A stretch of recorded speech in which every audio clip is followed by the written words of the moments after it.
সময় আমার অনেক সাংবাদিক বন্ধুরা একটু খোঁচা বলে সে মঞ্চ তৈরি করতে সক্ষম হয়েছি এবং সেই মঞ্চের নাম হচ্ছে বাংলাদেশ আম জনতা পার্টি। আমাকে অনেক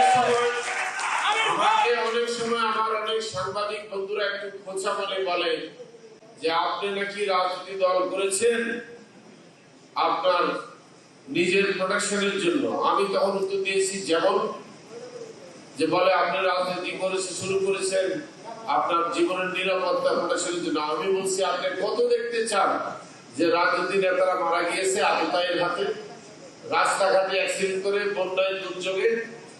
আল্লাহ ছাড়া কেউ তাদেরকে প্রোটেকশন করতে পারবে না, প্রোটেকশন আসবে আল্লাহ থেকে।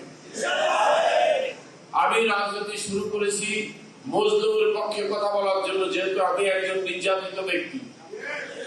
আমি বুঝতে পেরেছি আমার প্রতি যে নির্যাতন করা হয়েছে আমি একা নই। আমি বহু গণমাধ্যমের বন্ধুদেরকে দেখেছি জেলখানায়,